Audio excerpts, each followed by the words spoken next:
tayo sa mundo, lahat naman tayo nagkakasala, lahat tayo nakakagawa ng mali.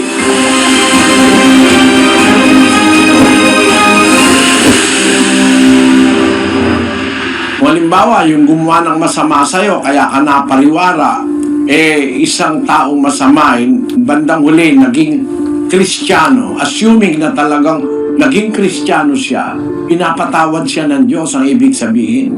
Kahit pa hindi mo siya pinatawad, may karapatan ng Diyos na patawarin siya. Kasi sa Diyos naman talaga tayo nagkakasala Kahit na tayo pumatay, hindi tayo lang dun sa pinatay nagkakasala, pati sa Diyos kasi siya nga ang nag-utos, huwag kang papatay. Tinuturuan lang tayo ng Diyos magpatawad kasi hindi tayo magpapatawad, hindi rin naman niya tayo patatawarin. Pag nagpapatawad tayo, papatawarin niya tayo. Kasi ganun ang Diyos Sabi niya sa mga Kristiyano, kung ano gusto niyong gawin sa inyo, gawin din ninyo sa kapwa niyo tao. Ba tinuturo sa school yun, tawag doon, golden rule And in another verse of the scriptures, do not do unto others what you would not like others to do unto you. So, yun ay law of justice. Gusto mong patawarin, magpatawad ka. Gusto mong kaawaan, maawa ka. Sabi ni Kristo, mapalad ang maawain, sila'y kaaawaan. Yun ang action and reaction. When you are living the spiritual life of a Christian, regardless of what happened to you, it is not a reason that because somebody did you wrong, you will lose your faith in God. Ang mga unang Kristiyano, pinag-usig, pinapapatay, pinapakulong. Kung lahat sila, dahil ginawan sila ng masama, wala naman silang ginagawang masama, hindi naman niniwala sa Diyos, walang logic, wala rin justice. Hindi naman ang Diyos ang gumawa sa ng masama Mga alagad ni Satanas Dapat nga doon ka lalong lumapit sa Diyos sapagkat sabi ng Diyos, ako ang gaganti. Let us read 2 Thessalonians chapter 1 verse 6. Kung isang bagay na matuwid sa Diyos na gantihin ng kapighatian ang mga pumipighati sa inyo, at kayong mga pinighati ay bigyang kasama namin ng kapahingahan sa pagpapakahayag ng Panginoong Hesus mula sa langit na kasama ang mga anghel ng kaniyang kapangyarihan na nasa nagniningas na apoy. Yun ang hustisya ng Diyos Gagantihin niya yung pumighati sa'yo.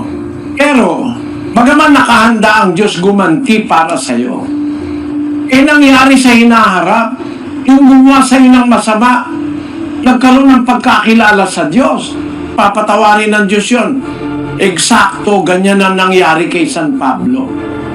Nung hindi pa siya apostol, inuusig niya ang mga Kristiyano nung una.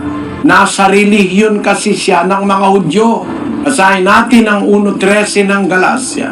Sapagkat inyong nabalitaan ang aking pamumuhay ng nakaraang panahon sa relihiyon ng mga Hudyo, kung paanong aking inuusig na malabis at nilipol ang iglesia ng Diyos. Nung araw na miyembro siya niyang relihiyon na yan, inuusig niya ang iglesia ng Diyos, ipinapapatay niya pa ang mga Kristiyano. Basahin natin ang 22:4 ng Gawa.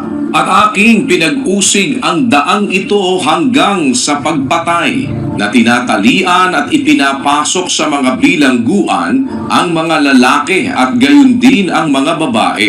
That is how cruel these Jews are. In fact, they even killed the Lord Jesus Christ. And the Jews are accustomed to persecuting even their fellow Jews. 2:13 of the book of 1 Thessalonians up to 14. For this cause also thank we God without ceasing, because when ye received the word of God, which ye heard of us, ye received it not as the word of men, but as it is in truth the word of God, which effectually worketh also in you that believe. For ye, brethren, became followers of the churches of God which in Judea are in Christ Jesus. For ye also have suffered like things of your own countrymen, even as they have of the Jews. The Jews persecuted the first century Christians who are also Jews. They did not persecute only the leader of Christianity, they persecuted also the followers of Christ. 8:1 of the book of Acts. And Saul was consenting unto his death. And at that time there was a great persecution against the church which was at Jerusalem. Apostol lang natira sa Jerusalem. Kasi mga apostol di takot mamatay. Kaya pinag-usig sila mga Hudyo. Si Pablo, ganyan siya nung una. Pero nung bandang huli, nabalitaan ng mga kapatid, yung ikaw umuusig sa atin, ngayon mangangaral na natin. Tuwa yung mga kapatid. Hindi sila nagtanim ng galit kay Pablo. Kahit inusig sila, hindi sila nawala ng tiwala sa Diyos, nagtiis sila. Kaya kahit na yung umusig sa'yo, gumawa sa'yo ng masama, ba't ikaw ay gagawa rin ng masama? Ba't hihiwalay ka sa Diyos? Ang example ng mga first century Christians, kahit pinag-usig sila ng mga Hudyo, nanatili sila sa pananampalataya. At bandang huli, dahil sa kanilang pananampalataya, yung umuusig sa kanila, nakasama pa nila. Basahin natin ang Galatia 1:22. At hindi pa ako nakikilala sa mukha ng mga iglesia ng Judea na pawang kay Kristo, kundi ang kanila lamang naririnig na pinag-uusapan ay yung umuusig sa atin ng una, ngayon nangangaral ng pananampalataya na ng ibang panahon ay kaniyang sinisira at kanilang niluluwalhati ang Diyos sa akin. Dahil sa kay Pablo na dating manguusig sa kanila, niluwalhati pa ng mga unang Kristiyano ang Diyos. Bakit? Yun ikaw dating umuusig sa atin, ngayon nangangaral na, apostol na, tuwa yung mga ginawa ng pag-uusig. Eh kung ikaw yan kapatid, matutuwa ka ba? Siguro matutuwa ka rin. Biro mo yung umuusig sa'yo kayong kasama mo na. Pati naman magnanakaw, pagka nagsisisi, pinapatawad ng Diyos di ba? Kahit naman sino pa, patawarin natin, patawarin mo ang mga nagkakasala. Utos kasi ng Diyos yun Kasi dapat, kung tayo talagang maka-Diyos, magpapatawad tayo. Kahit hindi pa humingi ng tawad yung tao, palagay mo, nakamatayan yan, di naman niya nahingi tawad mo. Gusto naman siyang patawarin ng Diyos.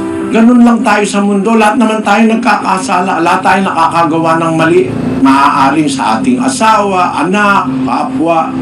Pero kung nakagawa man tayo ng mali sa iba, yung iba nagawan din tayo ng mali, magpatawaran. Kasi yung pagpapatawad, ang Diyos nga nagpapatawad, tayo pa. Iyon ang ating matututuhan sa Biblia, pagpapatawad sa nagkakasala sa atin. At unang-una, huwag tayong mawawalan ng tiwala sa Diyos kung ginawan tayo ng masama ng kapwa. Tingnan mo si Lazaro, wala namang kabutihang natanggap sa tao yun Ulubi siya hanggang mamatay siya. Wala siyang bahay, walang nagpapakain sa kanya. Ang kanyang pagkain, mga tira-tira, mga mumumo na nahuhulog sa dulang ng mayaman. Pero naging dapat siya sa Diyos. Kasi nanatili siyang nagtitiwala sa Diyos. Kung ang Diyos walang nagagawang mali, nagpapatawad, tayo pa na nagkasala ang kapwa natin sa atin, tayo naman nakakagawa rin ng mali, para patawarin tayo ng Diyos, magpatawad tayo.